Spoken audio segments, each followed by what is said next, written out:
wabarakatuh. Kami dari kelompok 3, saya sendiri Dio Febrianto. Saya dari ini. Saya akan Febriansa. Saya Monika Kusmena. Saya Minawati. Saya Farma Chandra. Saya Muhammad Asri. Saya Marisa Gagi. Oke, kami di sini akan menjelaskan tentang job order costing dan activity based costing. Assalamualaikum warahmatullahi wabarakatuh. Perkenalkan, nama saya Muhammad Azri Ramadan. Di sini saya akan menjelaskan tentang biaya terkait periode. Biaya terkait periode itu terbagi menjadi dua, yaitu pengeluaran pendapatan dan pengeluaran modal. Yang pertama, saya akan menjelaskan tentang pengeluaran pendapatan. Pengeluaran pendapatan itu mencakup semua biaya yang timbul dalam operasional sehari-hari suatu bisnis atau individu selama periode tertentu. Ini termasuk beberapa pengeluaran pendapatan, yaitu ada biaya operasional, biaya pemasaran, biaya administratif, biaya penelitian dan pengembangan. Yang pertama ada biaya operasional. Biaya operasional adalah biaya yang diperlukan untuk menjalankan bisnis seperti biaya bahan baku, tenaga kerja langsung, biaya produksi dan biaya distribusi. Terkait biaya pemasaran, yaitu ialah pengeluaran untuk mempromosikan produk atau layanan mencakup iklan, promosi dan penjualan.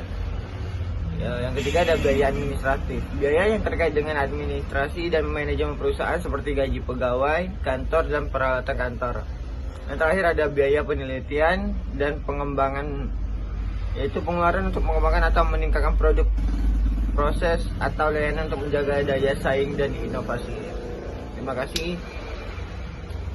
Assalamualaikum warahmatullahi wabarakatuh. Perkenalkan, nama saya Dio Febrianto. Saya akan menjelaskan tentang materi biaya periode pengeluaran modal. Pengeluaran modal adalah biaya yang memberikan manfaat untuk periode jangka panjang dan dianggap sebagai penambah dari aset itu sendiri. Pengeluaran ini meningkatkan kapasitas dari aset sehingga dapat juga dikatakan pengeluaran untuk meningkatkan output. Sekian yang dapat saya sampaikan. Materi selanjutnya akan dijelaskan oleh teman saya. Terima kasih. Assalamualaikum warahmatullahi wabarakatuh. Saya Triosa Nur Wahyudi Antana. Di sini saya akan menjelaskan tentang pengertian balance scorecard. Nah, apa itu balance scorecard? Balance scorecard atau disingkat BSC adalah satu kerangka kerja yang digunakan untuk mengukur dan mengelola kinerja suatu organisasi dengan pendekatan yang seimbang. Konsep ini pertama kali diperkenalkan oleh Robert Kaplan dan David Norton pada tahun 1992. Balance scorecard sendiri ini dirancang untuk memberikan pandangan yang komprehensif tentang kinerja organisasi.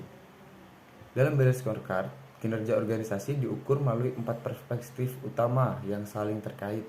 Nah, yaitu ada perspektif keuangan, ada perspektif pelanggan, ada perspektif proses internal, ada perspektif pembelajaran dan pertumbuhan. Dengan menggunakan balance scorecard, organisasi dapat memiliki pandangan yang seimbang dan komprehensif tentang kinerja mereka. Tidak hanya berfokus pada aspek keuangan semata, dan hal ini membantu organisasi dalam mengidentifikasi dan menetapkan tujuan jangka panjang, memantau kemajuan, dan mengambil tindakan perbaikan yang diperlukan untuk mencapai tujuan tersebut. Balance scorecard juga memungkinkan organisasi untuk menghubungkan strategi jangka panjang dengan tindakan dan inisiatif operasional sehari-hari.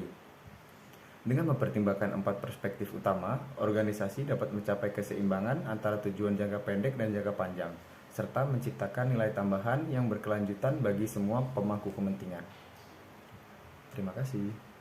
Baiklah, perkenalkan, nama saya Monika Kusmena. Di sini saya akan menjelaskan fungsi balance scorecard. Pada awalnya, balance scorecard adalah hanya digunakan untuk memperbaiki sistem pengukuran keuangan, kemudian meluas dan digunakan untuk mengukur 4 perspektif, yaitu keuangan, pelanggan, proses bisnis internal, serta pembelajaran dan pertumbuhan. Dan fungsi balance scorecard memiliki beberapa fungsi, salah satunya sebagai alat ukur perusahaan, apakah visi dan misi yang dianut telah tercapai, sebagai alat ukur keunggulan kompetitif yang dimiliki perusahaan, Yang ketiga, sebagai panduan strategis untuk menjalankan bisnis. Dan yang keempat, sebagai analisis efektivitas strategi yang telah digunakan. Yang kelima, memberikan gambaran kepada perusahaan. Dan yang keenam, sebagai alat komunikasi, informasi, dan sistem analisis pembelajaran perusahaan. Balance scorecard bisa dikatakan sebagai alat ukur yang paling sederhana dalam perusahaan, sehingga banyak kelemahan-kelemahannya. Salah satu kelemahannya adalah informasi yang disajikan terbatas dan kurang akurasi, sehingga tidak bisa melihat faktor-faktor lain yang bisa mempengaruhi performa perusahaan. Misalnya, saat saja terjadi krisis kebijakan pemerintah atau terjadi di momen-momen tertentu. Namun, begitu perusahaan tetap harus memiliki acuan pengukuran seperti balance scorecard, karena di dalamnya terdapat 4 perspektif utama yang paling penting. Sekian penjelasan dari saya. Kurang lebihnya saya mohon maaf. Dan terima kasih. Assalamualaikum warahmatullahi wabarakatuh. Saya Ahmad Darilmi. Saya di sini akan menjelaskan penjelasan lengkap mengenai 4 perspektif balance scorecard atau yang disingkat BSC dan ketertarikannya. Menurut 2 orang peneliti, yaitu yang bernama Kaplan dan Norton, terdapat 2 keunggulan utama dari pendekatan 4 perspektif balance scorecard atau BSC, yaitu adalah yang pertama, balance scorecard menyatukan elemen-elemen yang berbeda dari agenda kompetitif perusahaan dalam satu laporan. Untuk yang kedua, dengan menggabungkan semua metrik operasional yang krusial, manajer per divisi atau departemen dipaksa untuk mempertimbangkan suatu pencapaian dengan risiko-risiko yang berpotensi terjadi. Terkait poin kedua yang tadi saya jelaskan, dari penjabaran Kaplan dan Norton menyatakan bahwa misi atau strategi terbaik perusahaan bisa saja direalisasikan dengan buruk.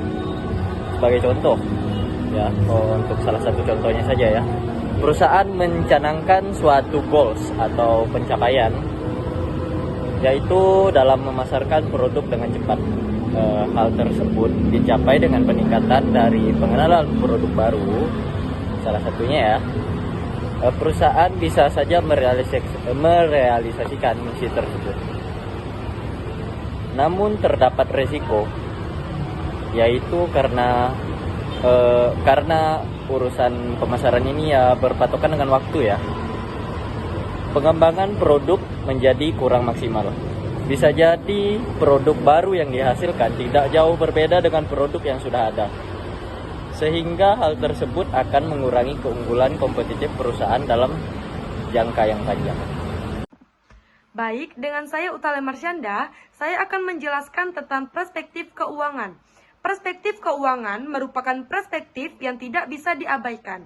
Pengukuran kinerja keuangan menunjukkan apakah perencanaan, implementasi, dan pelaksanaan serta strategi memberikan perbaikan mendasar.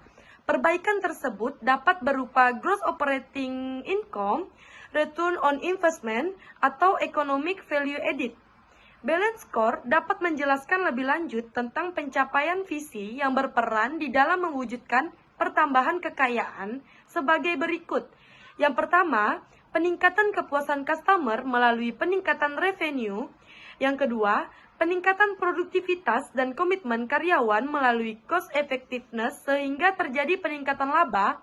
Yang ketiga, peningkatan kemampuan perusahaan untuk menghasilkan financial returns dengan mengurangi modal yang digunakan atau melakukan investasi dalam proyek yang menghasilkan return yang tinggi. Prinsip balance score atau BSC harus ada keseimbangan antara perspektif keuangan dan perspektif non-keuangan. Ya, perspektif keuangan tidak bisa bekerja tanpa adanya perspektif non-keuangan. Misalnya, laba yang diperoleh perusahaan karena produk tersebut memiliki nilai manfaat bagi konsumen, atau bisa saja karena faktor SDM dan proses bisnis dari perusahaan tersebut. Pengukuran perspektif keuangan bisa dilakukan dengan analisis rasio keuangan. Misalnya, dengan menganalisis trade keuangan, common size value antara perusahaan dan pesaing, dan rasio keuangan seperti rasio liabilitas, rasio aktivitas, rasio hutang, rasio keuntungan, dan rasio solvabilitas.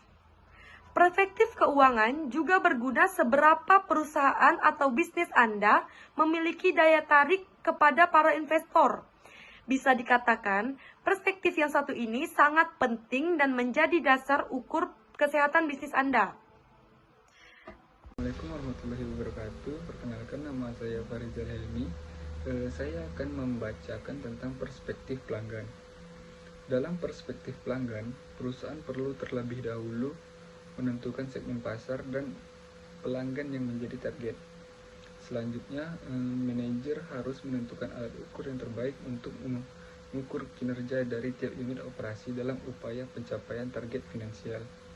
Apabila suatu unit bisnis ingin mencapai kinerja keuangan yang besar dalam jangka panjang, mereka harus menciptakan dan menyajikan suatu produk baru atau jasa yang bernilai lebih baik kepada pelanggan. Tolak ukur pelanggan dibedakan dalam dua kelompok, yaitu Core Measurement Group, kelompok inti, dan Customer Value Proposition, kelompok penunjang. Kelompok inti atau Core Measurement Group terdiri dari 1. Pangsa pasar atau market share, 2. Tingkat perolehan pelanggan baru atau Customer Acquisition, 3. Kemampuan perusahaan mempertahankan para pelanggan lama atau Customer Retention, 4. Tingkat kepuasan pelanggan atau Customer Satisfaction, 5. Tingkat profitabilitas pelanggan atau Customer Profitability. Sedangkan kelompok penunjang ini dibagi menjadi 3 kelompok, yaitu yang pertama atribut-atribut produk dalam kurung harga, mutu, fungsi. Yang kedua, hubungan dengan pelanggan. Yang ketiga, citra dan reputasi. Baiklah, saya Milawati. Saya akan membahas materi tentang perspektif proses biaya internal. Perspektif ini menampilkan proses kritis yang memungkinkan unit bisnis untuk memberikan value proposition yang mampu menarik dan mempertahankan pelanggan di segmen pasar yang diinginkan dan mempertahankan pemegang saham. Secara umum, perspektif ini dibagi menjadi 3 bagian. Yang pertama itu ada proses inovasi. Proses inovasi adalah bagian terpenting dalam keseluruhan proses produksi.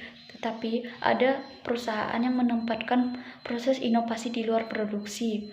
Dalam proses inovasi juga terdapat 2 komponen, yaitu identifikasi keinginan pelanggan dan melakukan proses perancangan produk yang sesuai dengan keinginan pelanggan.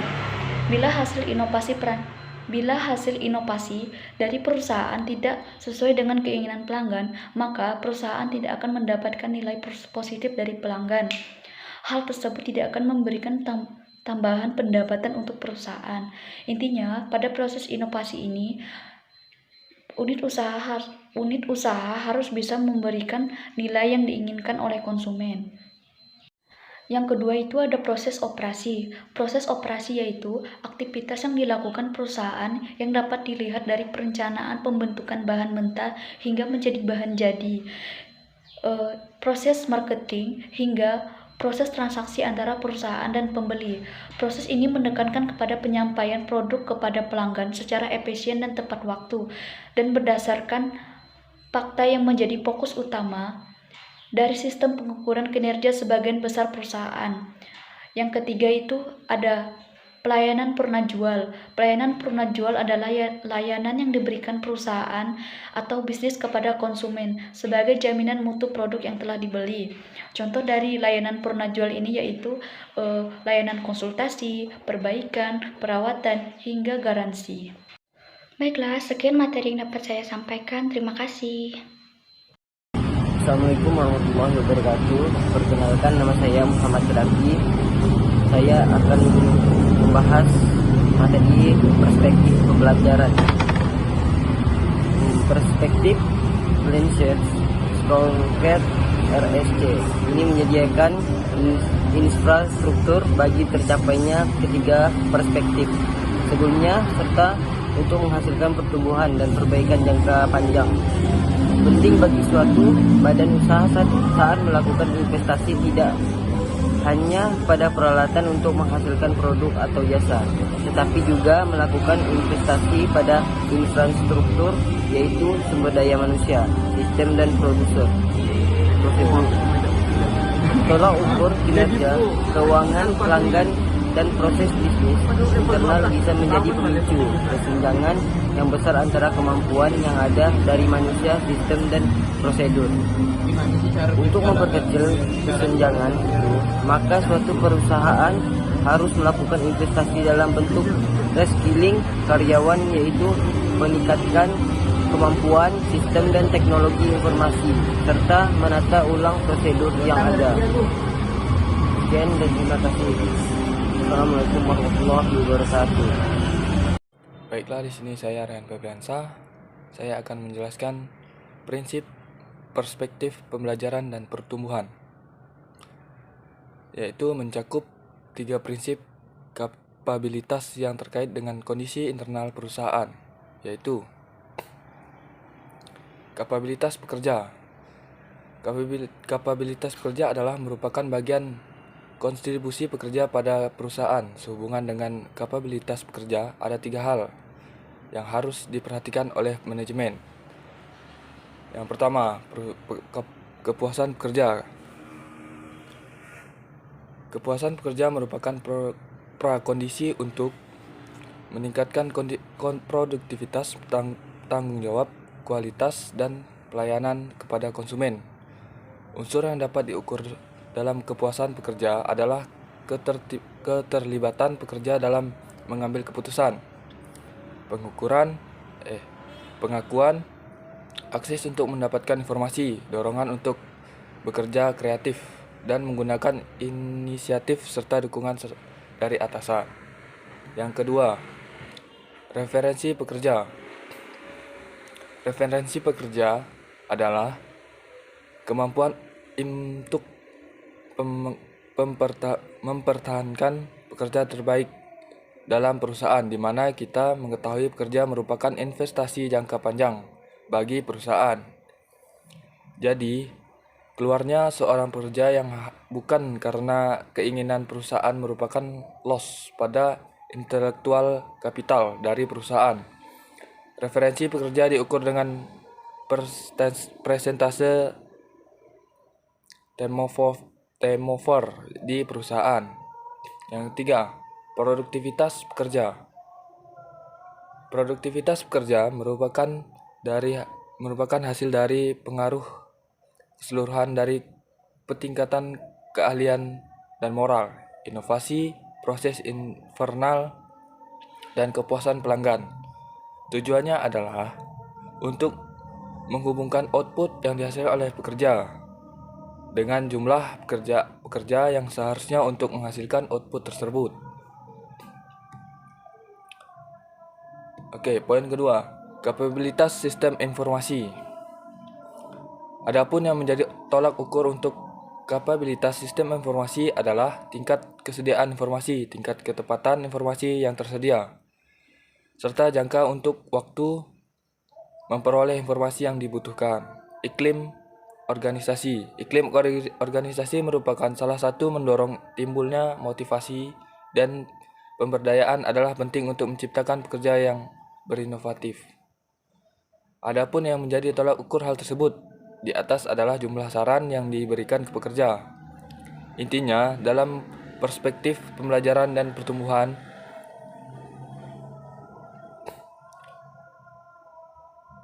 balance score record lebih menekankan kepada aspek organisasi, bagaimana perusahaan bisa memanfaatkan sumber daya manusia yang ada menjadi faktor keunggulan kompetitif.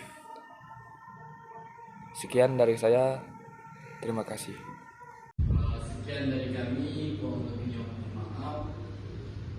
Kami akhiri. Wassalamualaikum warahmatullahi wabarakatuh.